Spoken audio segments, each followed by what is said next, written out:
Holidays-nale, adu namma GT Holidays da. GT Holidays, South India's #1 travel brand. You know you are special when you're with GT Holidays. தமிழகம் எங்கும் கிளைகள் கொண்ட Annamal institute of hotel management and hospital management படிப்பில் சேர்வதற்கான admission நடைபெறுகிறது. Yes, வீடு, schools, hotels, store room எங்கெல்லாம் partition wall கட்டணும்னாலும் இப்போ பில்டிங் போனஸோட first choice Renocon rapid wall panels. Stalin உள்ள இல்லை அப்படின்னு விஜய் கமெண்ட் அடிச்சாரு, அப்பாவை காணன் கமெண்ட் அடிச்சாருன்ட்டு எப்படியா ஸ்டாலினை கொண்டு போய் திரும்ப ஒரு தொழில் நிறுத்தி திரும்ப ஒரு ஏடாகூடமான ஒரு முடிவு வந்ததுன்னா யாருக்கு அசிங்கம்? எதுக்கு இந்த விபரீத முடிவு? ஏன் இவ்வளோ அவசரம்? தேவையில்லை. ஏவாவேலு, அன்பில் மகேஷ், செந்தில் பாலாஜி இப்படி ஒரு 6-7 பேர் மட்டும்தான் டார்கெட்டுன்னா அது உள்நோக்கம் இருக்குது. ஓகே, என்ன சார் உள்நோக்கம் இருக்குது அவங்களுக்கு? இல்லை, இவங்கெல்லாம் தாவே கலக்கிற எம்எல்ஏக்களை இழுக்கிறதுக்கான ஒரு முயற்சிகளை செய்வார்கள் அல்லது செய்ய அசைன்மெண்ட் கொடுக்கப்பட்டிருக்கிறது. இப்படி ஒரு செய்தி வருது. சார், இந்த பார்ட்டி ஃபண்டுங்கிற கலாச்சாரத்தை விஜய் ஒழிச்சிருக்காரா சார்? இந்த நிமிடம் வரை அது இல்லை. ஓகே, இந்த நிமிடம் வரை இல்லை. ஆனால் இன்னும் மணல் இருக்குது, ஹைவேஸ் இருக்குது, பிடபிள்யூ இருக்குது. ஆதவர்ஜன் சொல்கிறார் எல்லாத்துலையும் ஒழிச்சிட்டோன்னு சொன்னார். எங்கள் துறையெல்லாம் இல்லைன்றார் அவர். ஆதவர்ஜனா எல்லா கான்ட்ராக்டர்ஸையும் கூப்பிட்டு வச்சு மீட்டிங் போட்டிருக்காருல்ல சார், அங்கேயே அவருடைய டிரான்ஸ்பரன்சியை நம்ம பாராட்டணும்ல சார். திமுக தலைவர் தோற்று போய்விட்டார். ஆமாம், அதை முதல்ல மனசார ஏற்றுக்கொள்ளுங்கள். அது விபத்தா அல்லது சதியா அல்லது சொந்த கட்சியின் வேலை செய்யலையா? ஸ்டாலின் முகம் திமுக தலைவர் அவர் தான். ஆமாம், ஆனால் அவரை வைத்து எத்தனை பேர் ஜெயிச்சாங்க? 59 பேர் ஜெயிச்சாங்க. ஆமாம், திமுக அவர் முகத்தை வைத்து 59 பேர் வெற்றி பெற்று விட்டார்கள். 59 பேர். ஆனால் அவர் தோற்று போய் விட்டார். திமுக மட்டும் அன்னைக்கு சரி தோல்வி அடைந்து விட்டோம், ஏற்றுக்கொள்ளும் அமைதியாக அந்த மாதிரி ஆஃபரை யார் தூண்டி விட்டுருந்தாலும் சரி, இண்டஸ்ட்ரியலிஸ்ட் தூண்டி விட்டாலும் சரி, யார் தூண்டி விட்டாலும் அமைதியாக இருந்திருந்தால் இன்னைக்கு நான் சொல்கிறேன் என்ன நடந்திருக்குன்னு. கம்யூனிஸ்ட் அங்கே போயிருக்காரு, விசிக்கு அங்கே போயிருக்காரு, ஐயுஎம்எல் அங்கே போயிருக்காரு. என்ன சார் இப்படி சொல்கிறீங்கன்னு கேட்கலாம். நீங்கள் அதிமுக அங்கே போயிருக்கோம். நீங்கள் முதல் நாள் அந்த ஓட்டு எண்ணிக்கையின் போது 5-6 மணி வரை திமுக அமைதியாக இருந்தால் விஜய் எடப்பாடி சந்தித்திருப்பார், அல்லது எடப்பாடி விஜய் சந்தித்திருப்பார். 10 தொகுதி வருது இடைத்தேர்தல். ஆமாம், 10 தொகுதி இடைத்தேர்தலில் 5இல் அதிமுக, 5இல் திமுக. 10 தொகுதி 2 கட்சியை சேர்ந்து ஆதரிக்கலாம்னு வச்சுங்கன்னு வச்சுங்களேன், மக்கள் ஏற்றுப்பாங்கன்னு நினைக்கிறீங்களா? ஏற்றுக்க மாட்டாங்க. எனக்கு தெரியாது. இந்த விபரீத முடிவை மக்கள் மீண்டும் புறக்கணித்தால் உங்களுக்கு இன்னும் டேமேஜ். இந்திய கம்யூனிஸ்டுடைய முன்னாள் மாநில தலைவர் கதை சொல்றார், இக்கரைக்கு அக்கறை பச்சை, தெரியாமல் போயிட்டோம், அங்கே பச்சையா இருக்குன்னு போயிட்டோம், திரும்ப என்றாவது ஒரு நாள் வரப்போகிறோன்ற ரீதியில் சொல்றாரு. அப்போ முத்தரசனுக்கு விஜய் கூட்டணியில் போய் சேர்ந்து பிடிக்குதா பிடிக்கலையான்றது எப்படி எடுத்துக்கிறது? இப்போ விஜயபாஸ்கர் முடிவு எடுத்துட்டார். முதல்ல திமுகவுக்கு போவதற்கு தயாராக இருந்தார். அங்கே திமுக போவதற்கு தயாராகி ஒப்புதல் வாங்கி கொண்டு விட்டார். ஸ்டாலினே ஓகே சொல்லிட்டாங்க. இத்தனைக்கு அங்கே இருக்கிற ரகுபதி, மையநாதெல்லாம் கடும் எதிர்ப்பு. ஓகே, 2 பேரும் முன்னாள் அமைச்சர்கள் திமுக. விஜயபாஸ்கரை ஏற்றுக்கக்கூடாதுன்னு கடும் எதிர்ப்பு. ஆனாலும் ஸ்டாலின் ஏற்றுக்கொண்டதாக தகவல். திடீர்னு யூட்டர்ன் அடித்து விஜய் கிட்ட போகிறார். அவருக்கு என்னென்னா ஆளுங்கட்சியில் இருந்தால் போதும்னு நினைக்கிறேன். ஆதனையர்களுக்கு அன்பு வணக்கம். இன்று நம்மோடு மூத்த பத்திரிகையாளரும் பிளாக் அண்ட் ஒயிட் ஊடகத்தின் தலைமை ஆசிரியருமாகிய திருமிகு குபேந்திரன் நடந்துள்ளார். வணக்கம் சார். வணக்கம். நல்லா இருக்கீங்களா சார்? நல்லா இருக்கேன். தாவேக அரசு இந்த ஊழல் ஒழிப்பு தான் ஒரு மிகப்பெரிய அளவில் அஜெண்டாவாக இருக்குது அப்படிங்கிற விஷயங்கள் நமக்கு வெளியே தெரிஞ்சிருக்கு. நாமளும் விசாரிக்கும் போது பல்வேறு இடங்களில் பெரிய அளவில் அந்த இன்ஸ்டிடியூஷனல் பிரைவு, அந்த இன்ஸ்டிடியூஷனல் அந்த லஞ்சத்தை ஒழிச்சிருக்காங்க. நாமளே பேசியிருக்கோம், சிஎம்டிஏல எவ்வளோ வாங்குறாங்கன்னு பேசியிருக்கோம். அதெல்லாம் தற்போது இல்லை அப்படிங்கிற விஷயங்களையெல்லாம் நம்ம காதுக்கு வருது. அது மட்டும் இல்லாமல் நேற்றைக்கு டிபிஎஸ்சி முன்னாள் அமைச்சர் ஏவாவேலு வீட்டில் ரெய்டெல்லாம் போயிருக்காங்க. இன்னும் பல்வேறு அமைச்சர்கள் வீட்டில் ரெய்டு நடத்துவதற்கு வாய்ப்புகள் இருக்குது அப்படிங்கிற செய்திகள்லாம் அவ்வளோ வந்துக்கிட்டு இருக்கு. இல்லை சார், இந்த 2 மாதம் கூட எதுவும் முழுமையாக முடியல. அந்த ஊழலை ஒழிக்கிறதுல உங்களுக்கு கன்விக்ஷனோட இருக்காங்களா சார் டிவிகே அரசாங்கம், விஜய்? உங்களுடைய பார்வை என்ன சார் இதை பற்றி? லஞ்சம் லாவண்யம் வேண்டாம் அப்படின்ற ஒரு கொள்கையோடு ஆட்சி நடத்தணும் விஜய் ஆசைப்படலாம். இப்போது நடந்து வருவதும் அப்படி தான் தெரிகிறது. ஆனால் இது அப்படியே தொடரணுமா, தொடருமா? அதுதான் முக்கியமான விஷயம், அதுதான் முக்கியமான கேள்வி. இப்போ நமக்கு கிடைக்கிற தகவலின்படி சிஎம்டியில் லஞ்சம் இல்லைங்கிறாங்க. ஓகே. டாஸ்மாக் வந்து பார்ட்டி ஃபண்டு, அதாவது பெட்டிக்கு வாங்கின பணம் டியூட்டியாக அரசாங்கத்துக்கு வருவாய் அப்படின்னு மாற்றப்பட்டிருக்கிறது. இதெல்லாம் ஓகே. இப்போ அடுத்தடுத்து நடக்க போகிறது சுகாதாரத்துறை, மிகப்பெரிய விஷயம். கல்வித்துறை தினந்தோறும் பார்த்தீங்கன்னா அன்பில் மகேஷுக்கு எதிரான செயல் வந்து கொண்டே இருக்கிறது. அப்புறம் சிபிஎஸ்சி பள்ளி தமிழ்நாட்டில் தொடங்க வேண்டும் என்றால், அல்லது மெட்ரிக் பள்ளி தமிழ்நாட்டில் தொடங்க வேண்டும் என்றால் அதுக்கு என்ஓசி வாங்கணும். என்ஓசிக்கு இன்னென்ன வகுப்பு வரை இவ்வளோ தொகை அப்படின்னு வாங்கியிருக்கிறதா சொல்கிறாங்க. அன்பில் மகேஷுக்கு கடுமையான மீம்ஸும் ட்ரோலும் போயின்னு இருக்கு. ஸோ இப்படி இருக்கும்போது எல்லா துறைகளிலும் பணம் வாங்கவில்லை அப்படின்ற ஒரு பேசுபொருள் விவாதத்துக்கு வருகிறது. எல்லாரும் நம்புகிறாங்க, நிறைய பேர் பேட்டி கொடுக்குறாங்க, நிறைய பேர் செய்தி ஆக்குறாங்க.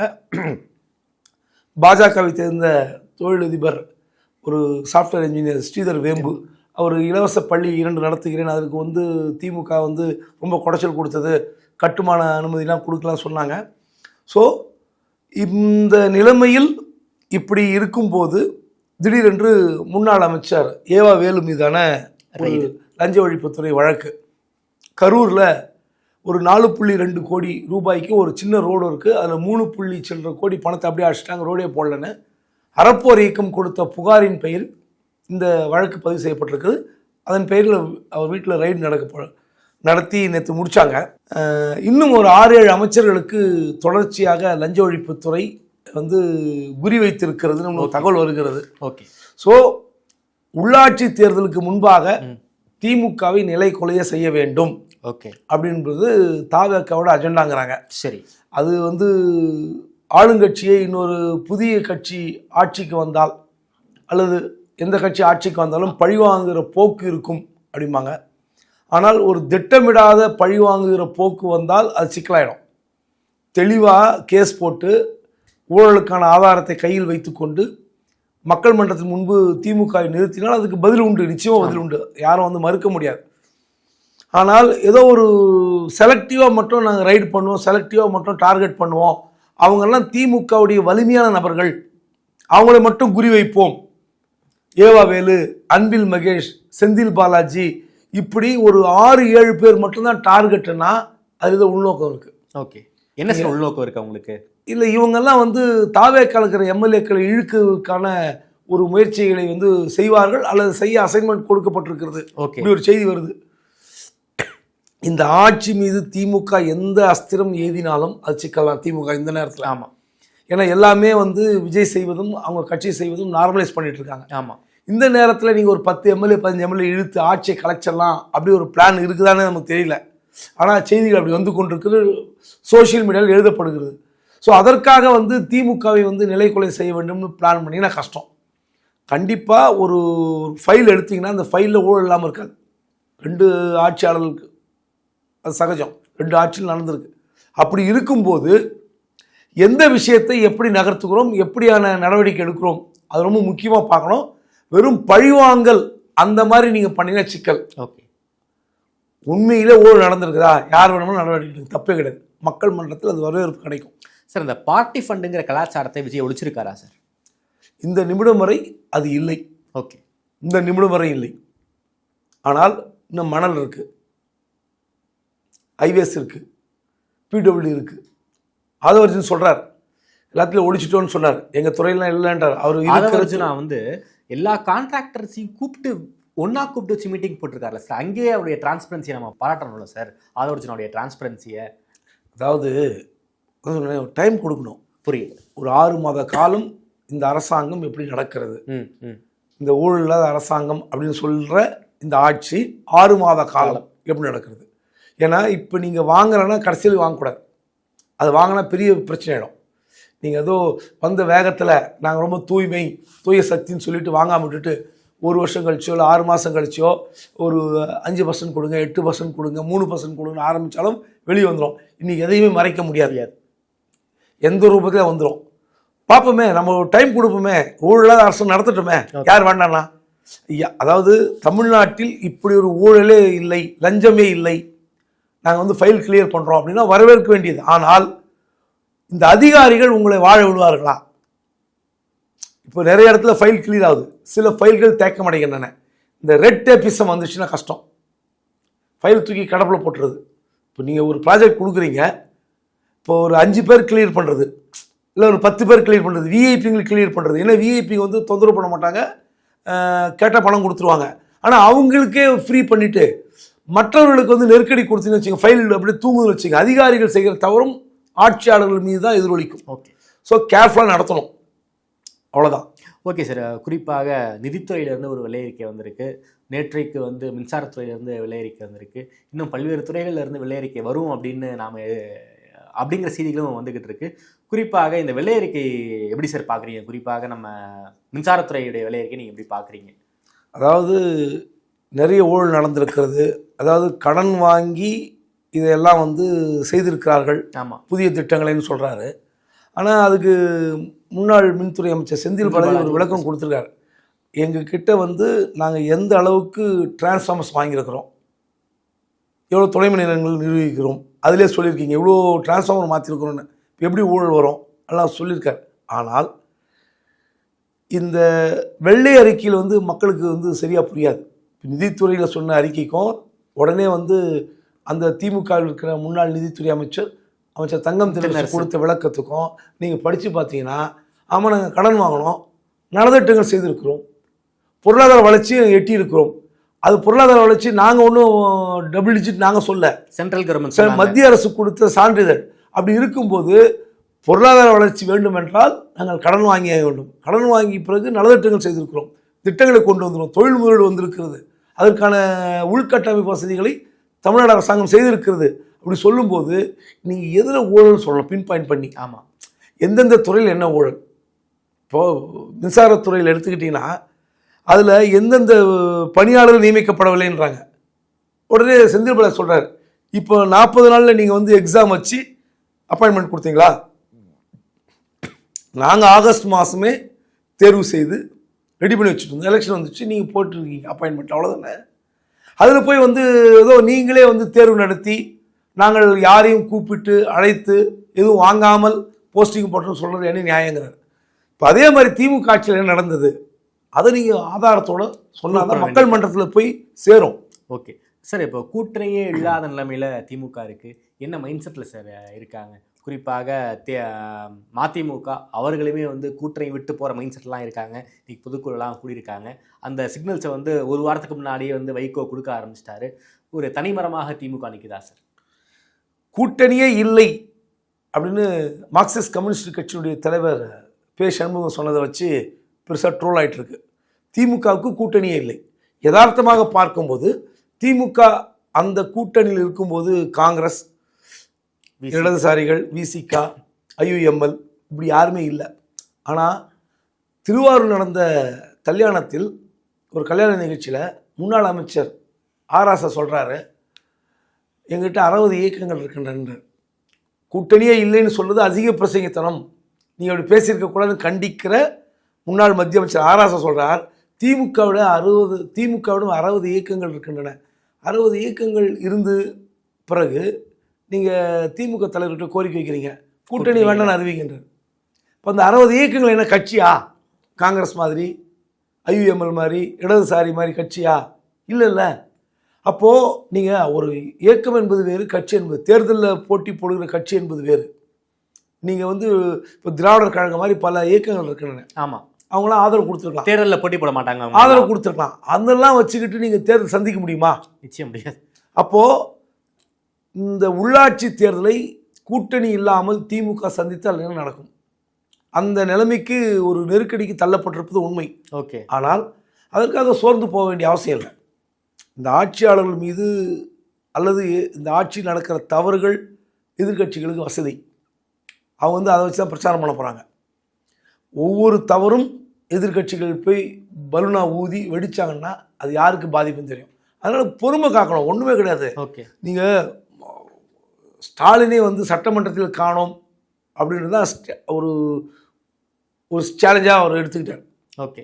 அந்த டைலாக் அப்பாவை காணணும்னு, அதுக்காக வரிந்து கட்டி கொண்டு நீங்கள் ஒரு தேர்தலை வைத்து எங்கள் தலைவரை முடிவு செய்யாதீர்கள் அப்படின்னு ஆராசா சொல்வதும், விரைவில் அசம்பிளிக்குள்ளே வருவார் அப்படின்னு முன்னாள் அமைச்சர் நேரு சொல்வதும் அவசரப்படவே தேவையில்லையே. எதுக்கு அவசரம்? அதை காரணமாக வச்சு இன்றைக்கி வந்து செய்தியாளர்கள் வந்து திமுக தலைவர்கிட்ட கேள்வி கேட்குறாங்க. திருச்சி கிழக்கில் போட்டி போட போறீங்களா என்ன முடிவு பண்ணேன்னு சொல்றாங்க. ஸோ அந்த இடத்த நோக்கி தள்ளுறாங்களா சார்? இடைத்தேர்தலில் வந்து மு.க. ஸ்டாலினை போட்டி போட வைக்கணுங்கிற இடத்த நோக்கி வந்து திமுகவினர் தள்ளுறாங்களா, இல்லை விஜய் விரித்த விலையில வந்து திமுகவினர் விழுந்து விட்டார்களா? அதாவது முக்கியமான ஒரு விஷயம் பார்க்கணும். திமுக தலைவர் தோற்று போய்விட்டார். ஆமாம், அதை முதல்ல வந்து மனசார ஏற்றுக்கொள்ளுங்கள்.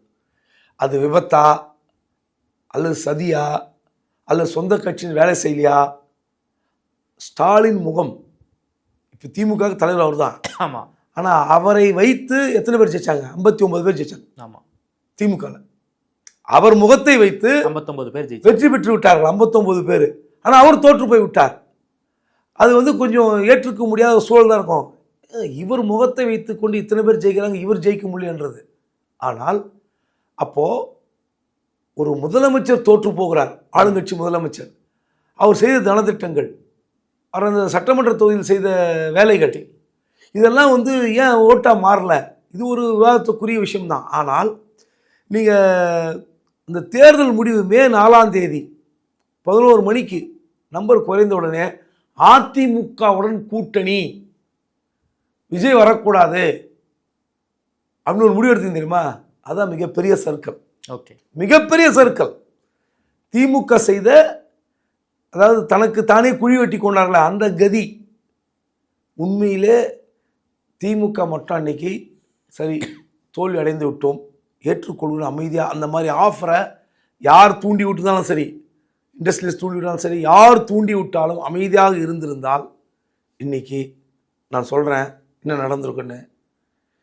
கம்யூனிஸ்ட் அங்கே போயிருக்காது, விசிக்கு அங்கே போயிருக்காது, ஐயுஎம்எல் அங்கே போயிருக்காது. என்ன சார் இப்படி சொல்கிறீங்கன்னு கேட்கலாம். நீங்கள் அதிமுக அங்கே போயிருக்கோம். நீங்கள் முதல் நாள் அந்த ஓட்டு எண்ணிக்கையின் போது 5-6 மணி வரை திமுக அமைதியாக இருந்தால் விஜய் எடப்பாடி சந்தித்திருப்பார், அல்லது எடப்பாடி விஜய் சந்தித்திருப்பார். ஓகே, இவங்க யாரும் அன்னைக்கு ஃபர்ஸ்ட் டே நமக்கு நம்பர் 106 தான் நிற்குது. ஆமாம், அப்போ வந்து நம்ம ஆட்சி அமைக்கணும்னா அதிமுக தான் ஆதரவு தேவை. ஆமாம், அதிமுக ஆதரவு தான் போயிடும். இங்கே ஒரு நாள் கழித்து தான், 2 நாள் கழித்து தான் கம்யூனிஸ்ட் வருது, காங்கிரஸ் அங்கே ஓடுறாங்க. காரணம் நீங்கள் அதிமுக போட்ட பிளான். இப்போ கூட கம்யூனிஸ்ட் தான் சொல்கிறாரு, கம்யூனிஸ்ட் மாநில தலைவர், நீங்களாம் உங்களுக்குலாம் கொள்கை நீங்கள் பாஜகவோட பேர்ல நீங்க 2 பேரும் பாஜகவுடன் கூட்டணி இருந்து அதிமுகவுடன் கூட்டணி வைக்க தயாராக இருந்தீர்கள். அப்போ அது பாஜகவை சேர்த்திக்கிறார், அவ்வளோதான். அப்போது அன்னைக்கு மட்டும் திமுக பொறுமையாக இருந்திருந்தால் அதிமுக அன்றைக்கி அசம்பிளியில் இருந்திருக்கும். நீங்கள் ஆதவர்ஜி நேர் அடிப்பாரா பார்ட்டி ஃபண்ட் விஷயத்தை? வாய்ப்பு இருந்திருக்குமா? திமுக செய்த தவறு. ஓகே, திமுக அவசரப்பட்டுச்சு. அமைதியாக இருந்திருந்தால் அதிமுக நிச்சயமாக தாவேக்களுடன் கூட்டணி வைத்திருக்கும். இதனுடைய கணிப்பு, என்னோட தனிப்பட்ட யூகம். அதனால் நீங்கள் திரும்ப போய் இப்போ விஜய் ஸ்டாலின் வந்து உள்ளே இல்லை அப்படின்னு விஜய் கமெண்ட் அடித்தார், உங்கள் அப்பாவை காணன் கமெண்ட் அடிச்சிட்டாருன்ட்டு எப்படியா ஸ்டாலினை கொண்டு போய் திரும்ப ஒரு தொழில் நிறுத்தி திரும்ப ஒரு ஏடாகூடமான ஒரு முடிவு வந்ததுன்னா யாருக்கு அசிங்கம்? எதுக்கு இந்த விபரீத முடிவு? ஏன் இவ்வளோ அவசரம்? தேவையில்லை. ஓகே, அவசரப்படாமல் திமுக அமைதியாக இருக்கணும்னு சொல்ல வரீங்க. ஆமாம். இப்போ எல்லாம் ராஜினாமா பண்ணியிருக்காங்களே. ஆமாம். இவங்க எத்தனை பேருக்கு அதிமுகலேருந்து வந்தவர்களுக்கு எத்தனை பேருக்கு விஜய் சீட் தரப்போறார்? கேள்விக்குறி. இன்னும் உறுதி இருக்கா? இன்னும் ஒரு சொல்லவே முடியாது. விஜயபாஸ்கர் இப்போ சேரப்போகிற தள்ளி போயிருக்கிற தேதி, அவருக்கே சீட்டு கொடுப்பார் உத்தரவாதம் இருக்கா? நிச்சயமாக கிடையாது. நீங்கள் அந்த தொகுதியில் அவர் நிறுத்தப்பட்டால் அந்த தாவே கலக்கிறவங்க கோஷம் போடுறான்னு வச்சுங்க, கண்டிப்பாக ஒரு 10 பேர் கோஷம் போடுவாங்கல்ல. விராலிமலையில் இவர் எதிர்த்து நின்னா, இல்லை இந்த தொகுதியில் வந்து நமக்கு இவ்வளோ கெடுதல் பண்ணாரு அப்படின்னு. அப்போது ஒரு பிரச்சனை வரும்போது யாருக்கு சீட் என்பதை விஜய் எப்படி முடிவு செய்வார்னு யாருக்கும் தெரியாது. ஸோ இந்த நேரத்தில் திமுக இப்போ இன்னொரு பிளான் பண்ணுறாங்க. என்ன பிளான் சார்? பொது வேட்பாளர்.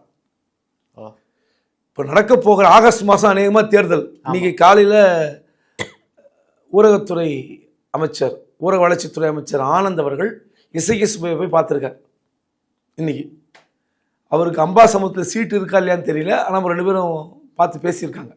ஒரு அமைச்சர் அதிமுகலேருந்து விலகிய ஒரு சட்டமன்ற உறுப்பினர் வீட்டுக்கு போய் பார்ப்பது என்பது சாதாரண விஷயம் எடுத்துக்க முடியாது. ஆமாம்.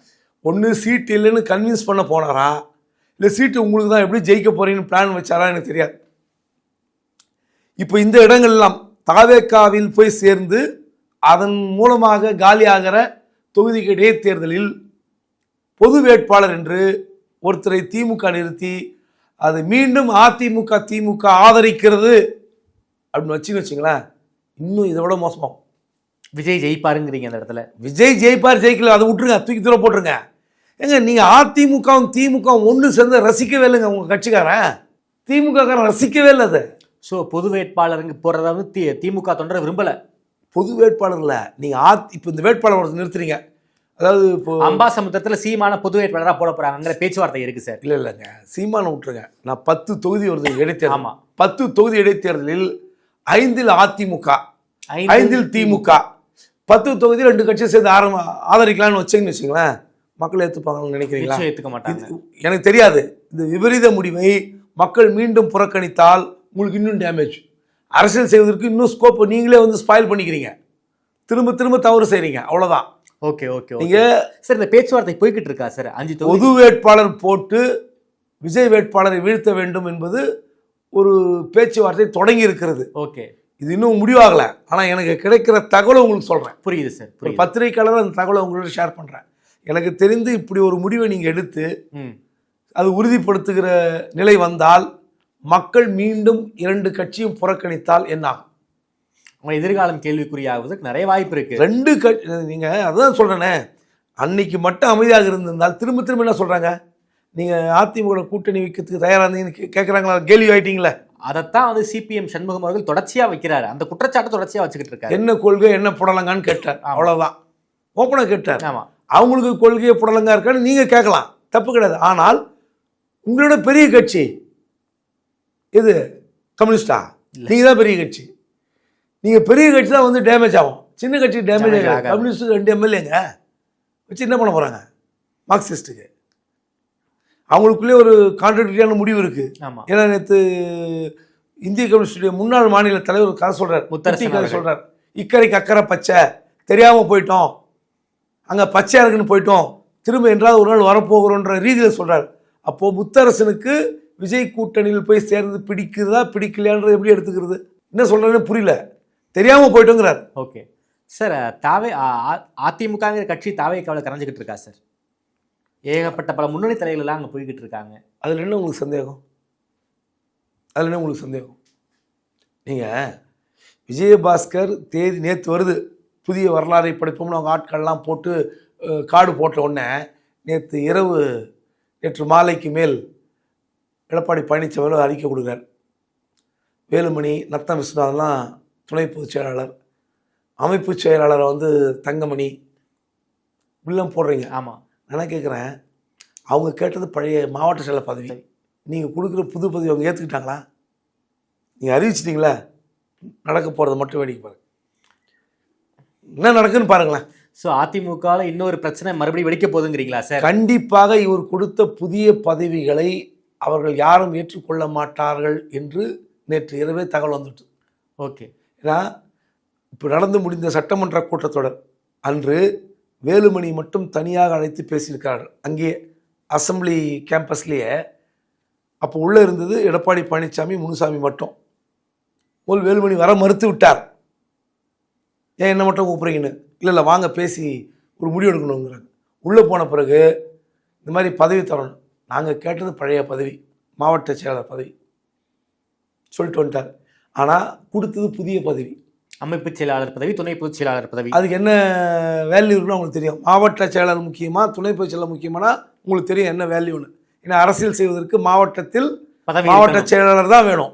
கழக துணை பொதுச் செயலாளர், அமைப்பு செயலாளர் வச்சுக்கிட்டு வேலையை பார்க்க முடியாது. அது வந்து 20 பேர் இருப்பாங்க, வேலைக்கு ஆகாது. ஸோ மீண்டும் ஒரு கழகம் அதிமுக வெடிக்கும். தாவேக்கால கரையதில்லை, கரைந்து கொண்டே இருக்கிறது, அவ்வளோதான், ஒரு வழியே இல்லை.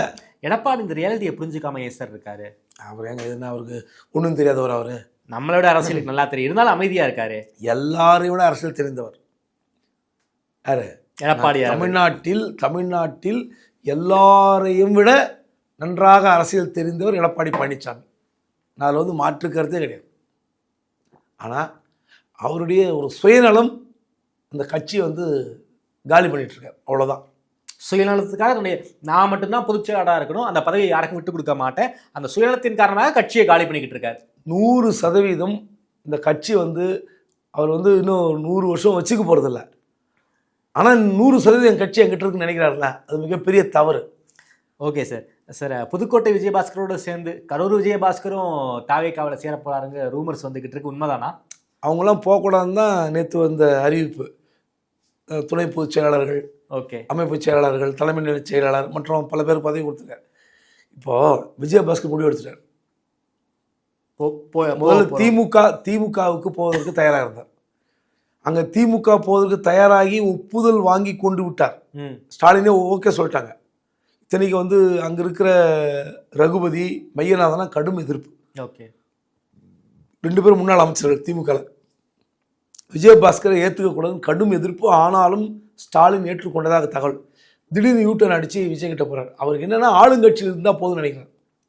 ஆளுங்கட்சியில் எம்எல்ஏவாக இல்லை என்றாலும் பரவாயில்லை, எம்எல்ஏ சீட்டு தரனாலும் பரவாயில்ல, நான் ஆளுங்கட்சியில் இருக்கணும், அதிகாரத்தின் மையத்தில் நான் ஒட்டி கொண்டிருக்க வேண்டும் என்று விஜயபாஸ்கர் நினைக்கிறார்.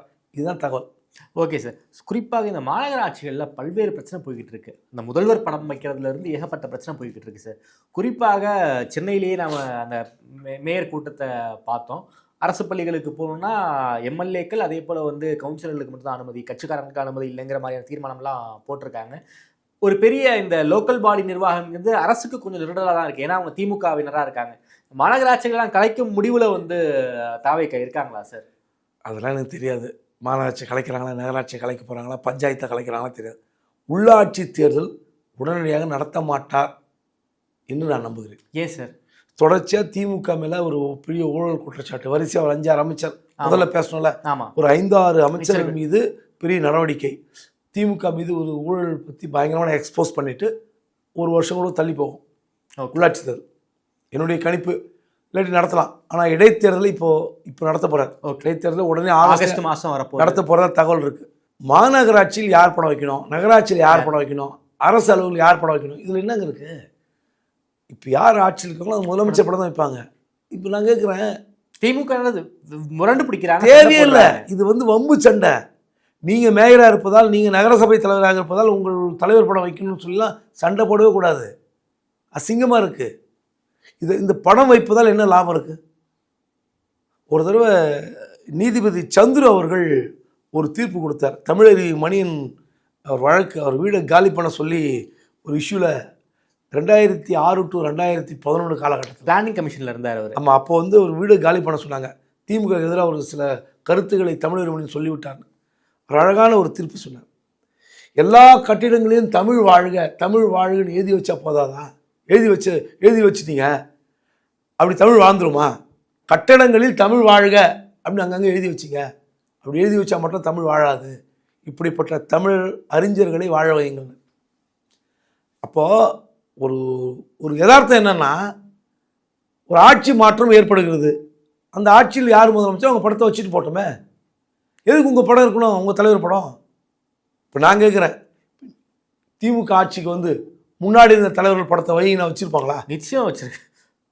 பல பிரச்சனைகள் பண்ணியிருப்பாங்க. அப்போ என்ன அர்த்தம்? எதுக்கு போய் சண்டை போட்டுட்ருக்காங்க? திமுக தலைவர் அறிக்கை ஒன்றும் பாருங்கள், என் படம் வைக்கணும், என் படம் இருக்குன்னா யாரும் போய் சண்டை பிடிக்காதீங்க. இப்போ விஜய் சொன்னதுக்கு ஒரு பதிலடி கொடுத்தார்ல. ஆமாம், என்ன சட்டமன்றத்தில் தேட வேண்டாம், மக்கள் மனதில் போய் தேடுங்கள், அரசு கோப்புகளில் தேடுங்கன்னு சொன்னார்ல. அவ்வளோதான் பதில். நான் கடந்த ஆட்சியில் முதலமைச்சராக இருந்தேன், பல நலத்திட்டங்களை செய்திருக்கிறேன், நல்ல திட்டங்களை செய்திருக்கிறேன், அதோட சந்தோஷப்பட்டு போங்க, அவ்வளோதான். இந்த படம் வச்சா மட்டும் உங்களுக்கு வந்து ஓட்டு விழுப்பதா?